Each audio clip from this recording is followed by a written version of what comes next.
Schönen guten Abend, liebe Zuschauer. Mein Name ist Peter Gardosch und nun zu den Nachrichten auf Deutsch.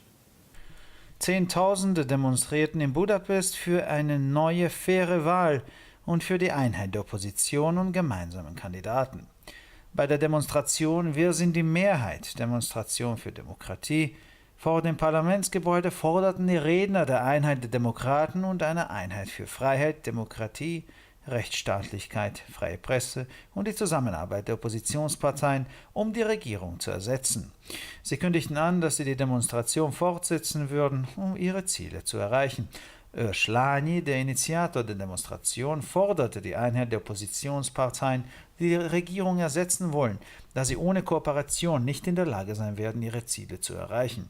Balázs Gulyás, Organisator der Anti-Internet-Demonstration, sagte, dass Fidesz zur Partei der Lügen, des Hasses, der Angst und des Diebstahls von Eigentum geworden ist.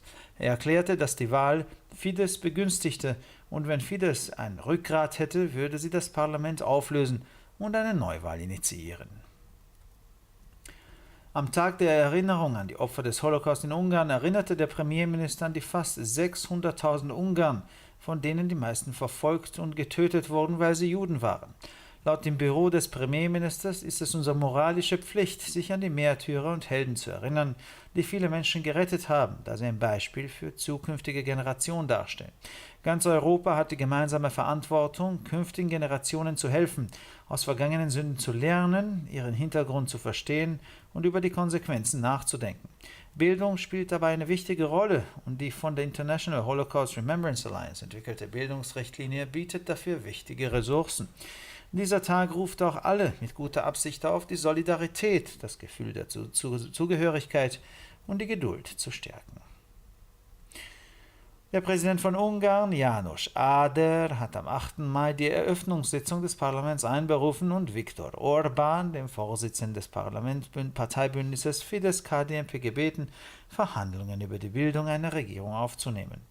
Gemäß der Verfassung beruft der Präsident von Ungarn die Gründungsversammlung des Parlaments innerhalb von 30 Tagen nach den Parlamentswahlen ein. Das neue Parlament wird am 8. Mai um 10 Uhr seine Arbeit aufnehmen. Gleichzeitig bat János Áder, die Listenführer der Parteien und Parteiallianzen, die von der nationalen Liste im Parlament ein Mandat erhalten hatten, schriftlich die Verhandlungen über die Gründungsversammlung des Parlaments aufzunehmen.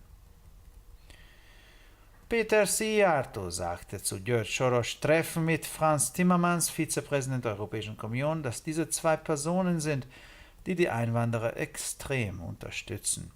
Wir wissen auch, dass beide Feinde der ungarischen Regierung und der ungarischen Migrationspolitik sind, sagte er und fügte hinzu, dass beide den Sturz der wiedergewählten Regierung wollen. Er erwähnte auch, dass das Parteibündnis Fidesz-KDNP bei den Wahlen einen historischen Sieg errungen habe, den György Soros, Franz Timmermans und die von ihnen unterstützten NGOs nicht akzeptieren können oder wollen. Er sagte, dass der Druck, der auf die ungarische Regierung für ihre Migrationspolitik ausgeübt wird, bestehen oder sogar zunehmen wird. Bei einer Großdemonstration gingen Hunderttausende Menschen in Barcelona auf die Straße, um die Freilassung der untersuchungshaft befindlichen katalonischen Unabhängigkeitspolitiker zu fordern. Nach offiziellen Angaben der Polizei von Barcelona versammelten sich 315.000 Menschen in der Innenstadt. Viele von ihnen trugen gelbe Kleidungsstücke, denn diese Farbe symbolisiert den Protest gegen die Gerichtsverfahren und die restriktiven Maßnahmen gegen die katalanischen Politiker. Gegenwärtig sind 9 unabhängige Politiker in Untersuchungshaft, einige von ihnen seit mehr als 6 Monaten. 7 von ihnen meldeten sich freiwillig, um ins Exil zu gehen. Die meisten von ihnen werden aufgrund der einseitigen Organisation des Unabhängigkeitsreferendums am 1. Oktober und der Verabschiedung der katalanischen Unabhängigkeitserklärung wegen Rebellion und Veruntreuung öffentlichen Geldes angeklagt. Nach Ansicht des britischen Außenministers ist es für Russland sehr wichtig zu verstehen, dass die derzeitige militärische Aktion der Westmächte in Syrien begrenzte Ziele hatte. Boris Johnson beantwortete die Frage, welche Art von Kommunikation mit Russland vor dem koordinierten amerikanisch-britisch-französischen Luftangriff stattgefunden hatte, nicht. Er sagte, sie könne die operativen Details nicht mit der Öffentlichkeit teilen. Er erklärte auch, dass die Angriffe auf syrische Militäreinrichtungen nicht auf einen Regimewechsel in Syrien abzielten und dass die Parteien der Militäraktion nicht versuchten, einen Wendepunkt im Syrien-Konflikt zu erreichen. Das italienische Staatsoberhaupt hat Maria Elisabetta Alberta Casellati, die Präsidentin des Senats, gebeten, die Möglichkeit zu prüfen, ob die beiden Gewinner der Parlamentswahlen, die Fünf-Sterne-Bewegung und die Lega, eine Regierung bilden könnten. Casellati hat dafür 2 Tage Zeit, am Freitag muss sie dem Staatsoberhaupt über das Ergebnis der Verhandlungen mit den Parteien Bericht erstatten. Die Fünf-Sterne-Bewegung MF5S hat sich kürzlich gegenüber der Lega geöffnet, um eine gemeinsame Regierung zu bilden, aber ohne Silvio Berlusconi, der zur Mitte-Rechts-Koalition gehört.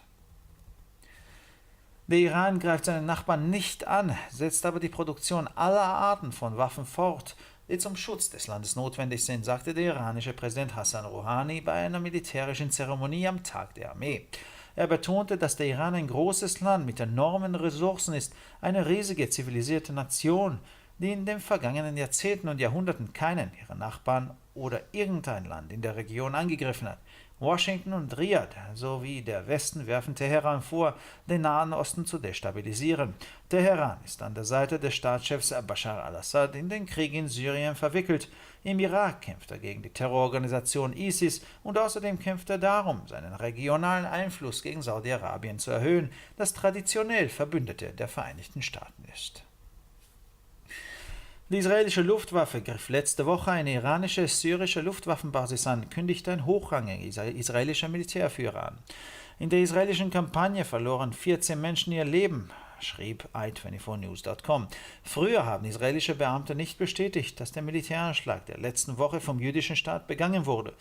Damals erklärten sie nur, dass sie alles in ihrer Macht Stehende tun würden, damit der Iran in Syrien nicht an Boden gewinnen kann. Nach dem Angriff der letzten Woche sagte das religiöse Oberhaupt des Irans, Ali Khamenei, wenn Israel weiterhin diese aggressive Offensive verfolgt, wird Teheran Tel Aviv und Haifa zerstören.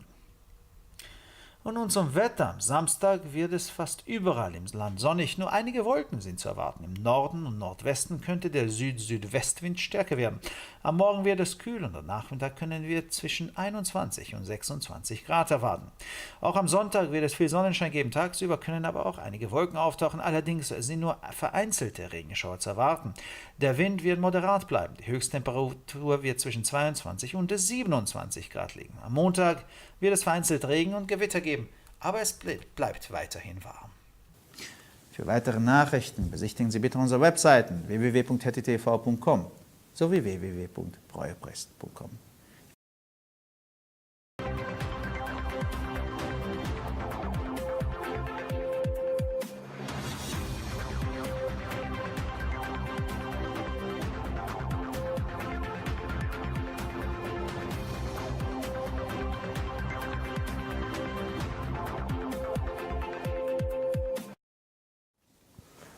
Good evening, ladies and gentlemen, and welcome to Heti TV's foreign language news broadcast. My name is Adam Breuer, and first for the news in English. Tens of thousands demonstrated in Budapest for a new, fair election and for the unity of the opposition and joint candidates. At the demonstration, they called for "We Are the Majority" demonstration for democracy in front of the parliament. The speakers called for the unity of Democrats and a unity of freedom, democracy, the rule of law, free press, and the opposition party's joint action to replace the government. They announced that they would continue the demonstration in order to achieve their goals. Ursulani, the initiator of the demonstration, called for the unity of the opposition party to replace the government by emphasizing that without cooperation, they won't be able to achieve their goals. Balázs Gulyás, organizer of the anti-internet demonstration, said that the Fidesz became the party of lies, hatred, fear, and stolen property. He declared the election was favoring Fidesz, and if Fidesz had a backbone, they would dissolve the parliament and call for a new election. Now, on the Remembrance Day of the Holocaust victims of Hungary, the Prime Minister remembered the almost 600,000 Hungarians, the majority of whom were persecuted and killed because they were Jews. According to the Prime Minister's office, it is our moral duty to remember the martyrs and the heroes who rescued many people as an example for future generations. All of Europe shares responsibility to help future generations to learn from past sins, to understand their background, and to reflect on the consequences. Education plays an important role in this, and the educational directive developed by the International Holocaust Remembrance Alliance provides an important resource for that. This day also calls all good-willed people to strengthen solidarity, the feeling of belonging, and to be patient with each other. Now, the president of Hungary, János Áder, convened the inaugural meeting of the parliament to May 8th and asked Viktor Orbán, leader of the Fidesz-KDNP party alliance, to begin negotiations on forming a government. According to the constitution, the president of Hungary convenes the inaugural meeting of the parliament within 30 days after the parliamentary elections. The new parliament will begin its work on May 8th at 10 a.m. At the same time, János Áder asked the list leaders of parties and party alliances who got a mandate from the national list in the parliament in a letter to start negotiations on the inaugural meeting. Péter Szijjártó said regarding George Soros's meeting with Franz Timmermans, vice president of the European Commission, that these two are people who are extremely pro-immigrant. We all know that both are enemies of the Hungarian government and the Hungarian migration policy, he said, adding that they both want to the fall of the Hungarian elected government. He added that Fidesz-KDNP made a historic victory in the elections, which George Soros, Franz Timmermans, and the NGOs that they support are unable or unwilling to accept.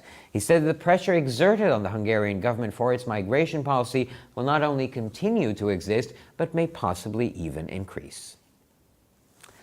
Now, in a major demonstration, hundreds of thousands of people went on the streets in Barcelona to demand the release of the Catalan independence politicians kept in pre-trial detention. According to official information from the Barcelona police, 315,000 people gathered downtown. Many of them wore yellow garments because this color symbolizes a protest against the court proceedings and restrictive measures against Catalan leaders. At present, 9 independent politicians are in pre-trial detention, some of them for more than 6 months. 7 of them volunteered to go into exile abroad. Most of them are accused of rebellion and misappropriation of public money due to the unilateral organization of the independence referendum on October 1st and the adoption of the Catalan Declaration of Independence. According to the British Foreign Minister, it is very important for Russia to understand that the current military action of the Western powers in Syria had limited goals. Boris Johnson did not answer the question of what kind of communication took place with Russia before the coordinated US, British, French air raid in the last few days, saying that she could not share operational details with the public. He also stated that the attacks on Syrian military installations did not aim at a regime change in Syria, and that the parties in the military action did not attempt to reach a turning point in the Syrian conflict. The Italian head of state asked Maria Elisabetta Alberta Castellati, the president of the Senate, to assess the possibility of forming a government between the two winners of the parliamentary elections, the Five Star Movement and the Liga. Castellati has 2 days to do this, and on Friday she must report to the head of state on the outcome of the negotiations with the parties. The Five Star Movement has recently opened towards the Liga to form a joint government, but without Silvio Berlusconi from the center-right coalition. Iran stated that it will not attack its neighbors, but will indeed continue the production of all types of weapons it needs to protect itself, said Iranian President Hassan Rouhani at a military ceremony held on Army Day. He stressed that Iran is a great country with enormous resources, a huge civilized nation that has not attacked any of its neighbors or any country in the region in the past decades and centuries. Washington and Riyadh, as well as the West, accused Tehran of destabilizing the Middle East. Tehran is involved in the war in Syria on the side of Bashar al-Assad, while in Iraq it fights against ISIS and is struggling to increase its regional influence against Saudi Arabia, who are traditionally allies with the United States. The Israeli Air Force hit an Iranian-Syrian airbase last week, announced a senior Israeli military leader. In the Israeli campaign, 14 people lost their lives, reported i24news.com. Earlier, Israeli officials did not confirm that the military strike of last week was launched by the Jewish state. Then, they only stated that they will do everything possible to stop Iran gaining significant ground in Syria. Following the attack last week, however, Iran's supreme leader, Ali Khamenei, said that if Israel pursues its aggressive moves, then Tehran will destroy both Tel Aviv and Haifa. And finally, for the weather, on Saturday it will be sunny almost everywhere in the country. Only a few clouds can be expected. In the north and in the northwest, southwestern winds will become stronger. It will be a little cooler at dawn. In the afternoon, we can expect between 21 and 26 degrees. There will be plenty of sunshine on Sunday as well, but during the day some clouds might appear, but only occasional rain showers can be expected. Winds will remain moderate. Maximum temperatures will be between 22 and 27 degrees. On Monday there may be sporadic rain and thunderstorms, but it will indeed remain warm. Thank you so much for your attention. For further news, please visit our websites at hetitv.com or broyerpress.com. Have a lovely weekend, and now for the news in French.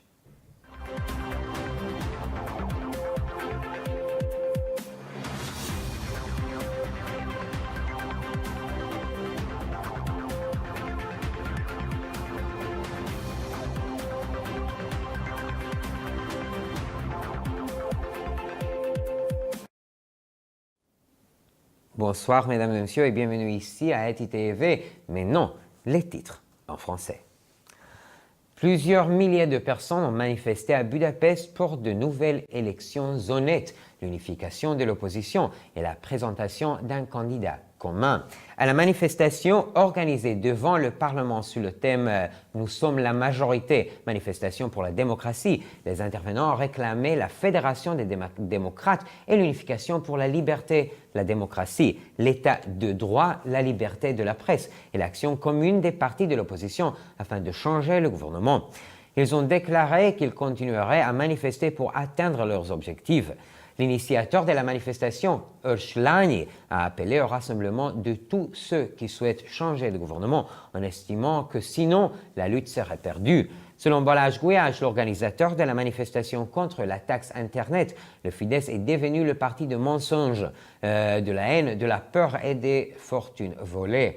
Lors des élections, les règles établies ont largement favorisé le Fidesz. Si le parti au gouvernement est honnête, le Parlement devra être dissous et de nouvelles élections devront être convoquées. À la journée commémorative des victimes de l'Holocauste en Hongrie, le cabinet du Premier ministre a rendu hommage aux près de 600 000 victimes hongroises persécutées et tuées dans la plupart des cas à cause de leur religion juive. En effet, le cabinet du Premier ministre estime que la commémoration est une obligation morale qui permet de garder à l'esprit la mémoire des martyrs et des sauveurs, véritables héros qui constituent des exemples pour les générations futures. Toute l'Europe doit faire en sorte que les générations futures tirent les leçons des crimes de l'histoire, qu'elles comprennent leur contexte et qu'elles réfléchissent à leurs conséquences. L'enseignement joue un rôle important dans ce processus, pour lequel la directive élaborée par l'Alliance internationale de commémoration de l'Holocauste fournit des ressources considérables. Cette journée invite également toutes les personnes de bonne volonté à renforcer la solidarité, la cohésion et la tolérance envers l'autre. Le président de la République, János Áder, convoquera l'Assemblée constitutive du Parlement pour le 8 mai. Il a demandé au leader de la liste de l'Alliance des partis Fidesz-KDNP, Viktor Orbán, de commencer les négociations sur la formation du gouvernement. En vertu de la loi fondamentale, le président de la République convoque l'Assemblée constitutive du Parlement dans les 30 jours suivant l'élection des députés nouvellement élus au Parlement. Le nouveau Parlement commencera son travail le 8 mai à 10 h. Dans le même temps, János Áder a demandé par courrier à tous les leaders des partis et des alliances des partis ayant recueilli suffisamment de votes pour obtenir des sièges de commencer les négociations de concertation en relation avec l'Assemblée constitutive du Parlement. Péter Szijjártó a affirmé concernant le fait que George Soros avait échangé avec le vice-président de la Commission européenne, Frans Timmermans, qu'il s'agit de deux hommes extrêmement immigrationnistes. Nous savons également que tous les deux sont des adversaires déterminés du gouvernement hongrois et de la politique de migration de la Hongrie, a-t-il précisé, en ajoutant que tous les deux ont souhaité la chute du gouvernement réélu. Le Fidesz-KDNP a remporté une victoire historique aux élections, ce que George Soros, Frans Timmermans et les organisations de la société civile soutenues par ces derniers ne peuvent ou ne veulent pas accepter, a-t-il ajouté. La pression exercée sur la Hongrie en raison de sa politique de migration persistera et sera même renforcée, a-t-il expliqué en répondant à une question. Des centaines de milliards de manifestants sont descendus dans les rues de Barcelone pour demander la libération des responsables politiques indépendantistes catalans en détention provisoire. Selon l'information officielle de la police de Barcelone, 315 000 personnes se sont réunies au centre-ville. De nombreux manifestants portant des habits jaunes, étant donné que cette couleur symbolise la protestation contre la procédure judiciaire et les mesures restrictives à l'encontre des dirigeants catalans. Actuellement, 9 responsables politiques sont en détention provisoire, plusieurs d'entre eux depuis 6 mois. Ces autres se sont volontairement exilés à l'étranger. La plupart d'entre eux sont accusés de rébellion et de détournement de fonds publics à cause de l'organisation du référendum d'autodétermination anticonstitutionnel le 1er octobre de l'année dernière et de l'adoption de la déclaration d'indépendance catalane. Selon le ministre britannique des Affaires étrangères, dans le climat actuel chargé de tensions, il est important de faire comprendre à la Russie que l'intervention militaire des puissances occidentales effectuée en Syrie avait des objectifs restreints.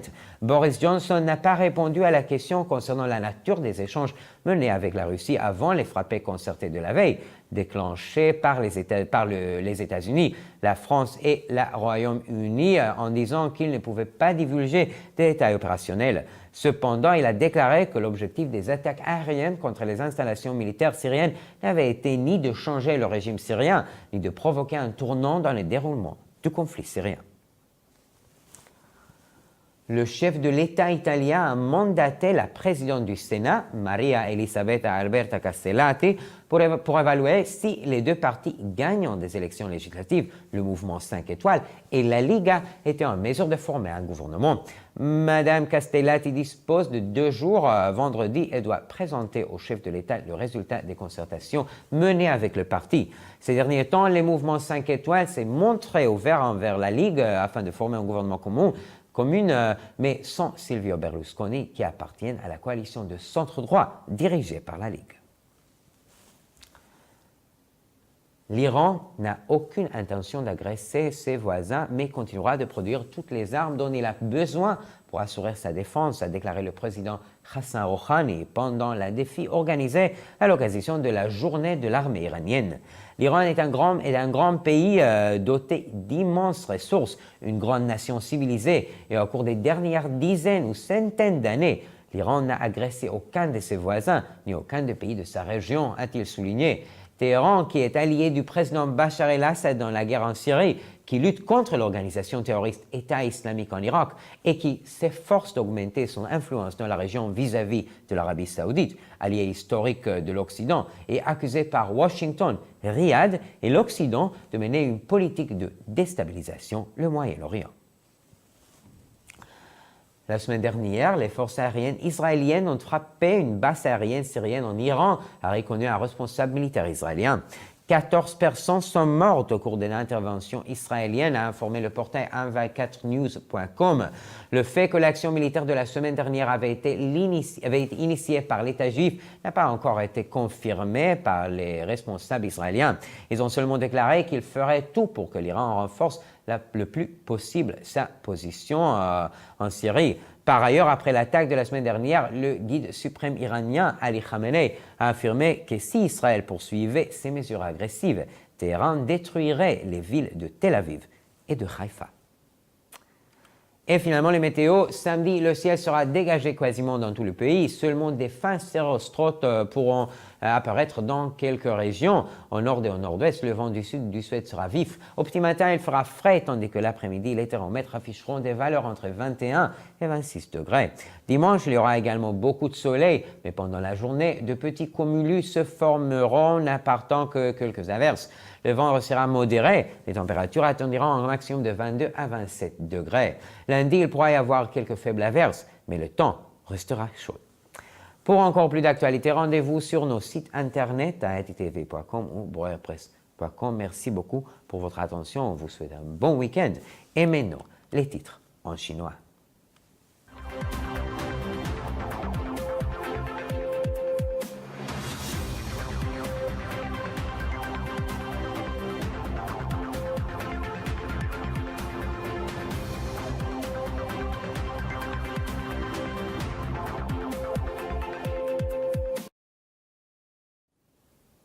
先生们、女士们，大家晚上好，我是艾当。以下是本周中文要闻。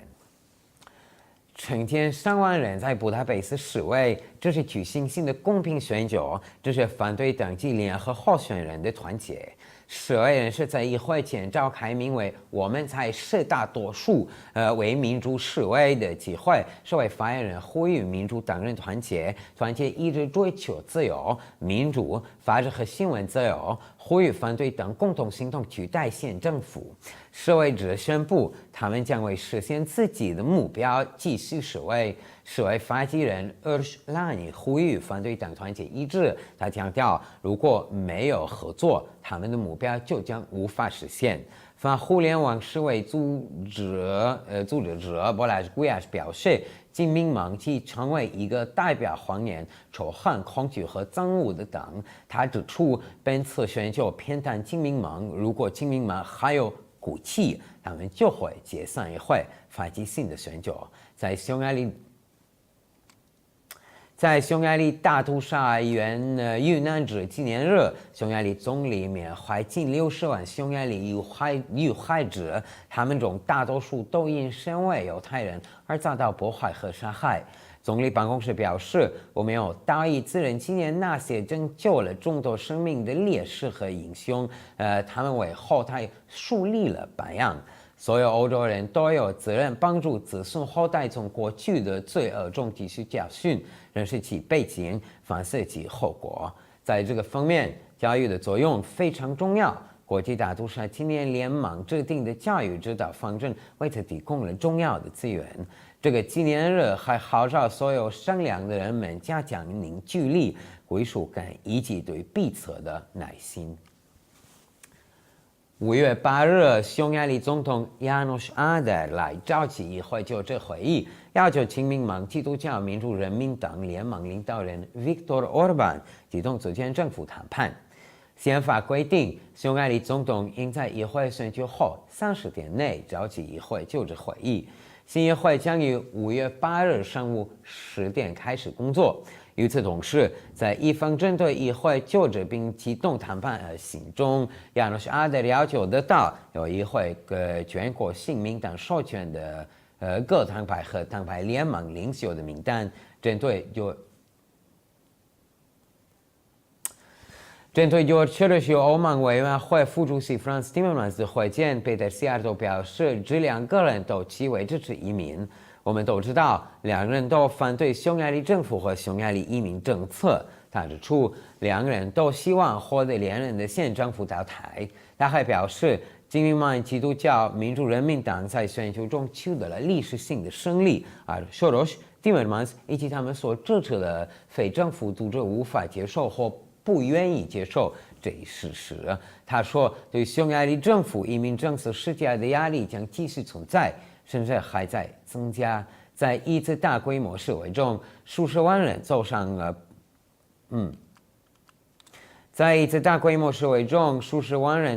巴塞罗那街头，要求释放遭到审检羁押的加泰罗尼亚独立政治人士。据巴塞罗那警方官方消息，共有35000人在市中心聚集。他们中许多人都身穿黄色服装，因为黄色象征着抗议针对加泰罗尼亚领导人的法庭诉讼，以及对其采取的限制性措施。目前共有9名独立政治人士受到审检羁押，其中一些人羁押时间已超过6个月。他们中有7人自愿流亡海外。由于去年10月1日等方面组织独立公投，以及通过加泰罗尼亚对宣言，他们中大多数仍被指控叛乱和活用公款。英国外交大臣向俄罗斯必须认识到，西方列强目前在叙利亚采取军事行动的目标是有限的。关于美、英、法发动攻击前一天与俄罗斯进行过这样的沟通，鲍里斯·约翰逊并未答复。他表示，他不能与公众分享行动细节。他还表示，对叙利亚军事设施的打击并非旨在推动叙利亚政权更迭，而且参加军事行动的各方也并未试图让叙利亚冲突达到一个转折点。意大利总统要求参院议长玛利亚·伊丽莎白·阿尔贝塔·卡塞拉蒂评估由议会选举中获胜的五星运动和北方联盟党 Liga 组建政府的可能性。卡塞拉蒂有2天评估时间，他必须向总统报告与上述两党磋商的结果。最近，五星运动向北方联盟党敞开了组建联合政府的大门，但将中有意联盟的贝卢斯科尼拒绝门外。在绿军日举行的军事仪式上，伊朗总统鲁哈尼表示，伊朗不会攻击邻国，但会继续生产保护本国所需的各种武器。他强调，伊朗是一个文明大国，拥有巨大的资源。过去几十年和数百年来，伊朗从未攻击过本地区的任何邻国或任何国家。华盛顿、利雅得和西方国家指责德黑兰破坏了中东稳定。德黑兰参与了叙利亚真正站在叙利亚总统阿萨德的一边，在伊拉克、伊朗反对恐怖组织伊斯兰国，并努力加强地区影响力，对抗沙特阿拉伯或者是美国的传统盟友。以色列一名高级军事领导人宣布，以色列空袭上周袭击了伊朗的一个叙利亚空军基地。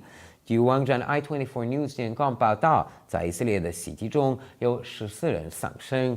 早些时候，以色列官员并未证实上周的军事打击是由本国所发起的。随后，他们仅表示他们将尽一切可能阻止伊朗在叙利亚区的重大进展。不过，在上周袭击后，伊朗最高领袖哈梅内伊表示，如果以色列采取激进行动，德黑兰将摧毁特拉维夫和海法。那预计周六全国大部地区今天少云，北部和西北部地区西南风可能加强，黎明时分凉爽，午后气温21到26度。周六晴天将继续，而白天有云、偶雨、阵雨，微风将持续，预计最高温度在22到27度。周一将有零星小雨和雷暴，但温暖天气将持续。更多的新闻请关注我们的网站 hetitv.com 还是 boypress.com。非常感谢，祝你们周末好。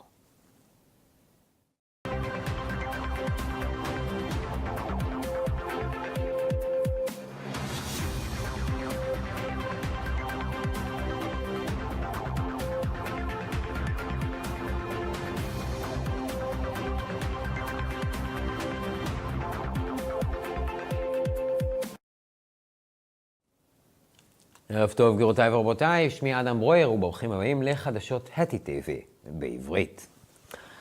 עשרות אלפים הפגינו בבודפשט ודרשו בחירות הוגנות ולאחדות האופוזיציה ולמועמדים המשותפים.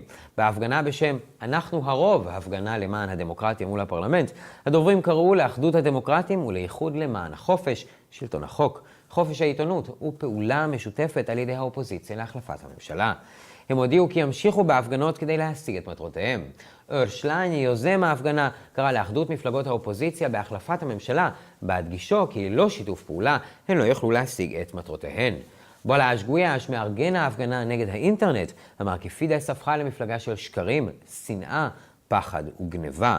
הוא הכריז שמערכת הבחירות נוטה לכיוון פידס, ואם לפידס היה עמוד שדרה, הם היו מפזרים את הפרלמנט ויוזמים בחירות חדשות. ביום הזיכרון לשואה בהונגריה נזכר ראש הממשלה בכמעט 600,000 ההונגרים שרובם נרדפו ונהרגו עקב היותם יהודים. לפי משרד ראש הממשלה, חובה מוסרית היא לזכור את הקורבנות והגיבורים שהצילו אנשים רבים, כדוגמה לדורות הבאים. כל אירופה חולקת באחריות לסייע לדורות הבאים, ללמוד מחטאי העבר, להבין את הרקע ולהרהר בתוצאות. החינוך ממלא תפקיד חשוב בכך, וההוראה החינוכית שפותחה על ידי הברית הבינלאומית לזיכרון השואה מספקת משאבים חשובים לכך. היום הדבר קורה לכל בני האדם הטובים לחזק את הסולידריות, את תחושת השייכות ולהיות סבלניים זה עם זה. נשיא הונגריה אנוש אדר יכנס את ישיבת הפתיחה של הפרלמנט ל8 במאי. הוא ביקש מוויקטור אורבן, מנהיג ברית מפלגת פידס קאדמפ, לפתוח במשא ומתן על הקמת ממשלה. על פי החוקה, נשיא הונגריה מכנס את הפגישה הראשונה של הפרלמנט בתוך 30 יום לאחר הבחירות. הפרלמנט החדש יתחיל את עבודתו ב8 במאי בשעה 10 בבוקר. במקביל ביקש יאנוש עדל במכתב ממנהיגי הרשימות של המפלגות שקיבלו מנדט מהרשימה הלאומית בפרלמנט להתחיל במשא ומתן על פתיחת הפרלמנט. עכשיו פיטר סיארטו אמר לגבי פגישה של ג'ורג' שורוש עם פרנס טימרמנס, סגן נשיא הנציבות האירופית, כי שניהם פרו-הגירה. אנחנו יודעים ששניהם אויבי הממשלה ההונגרית ומדיניות ההגירה ההונגרית, הוא אמר, והוסיף כי שניהם רוצים את נפילתה של הממשלה שנבחרה מחדש. הוא הוסיף כי פידס קאדמפ צלחו ניצחון היסטורי בבחירות, דבר אשר ג'ורג' שורוש, פרנס טימרמנס והארגונים הלא ממשלתיים שבהם הם תומכים אינם מסוגלים או לא מוכנים לקבל.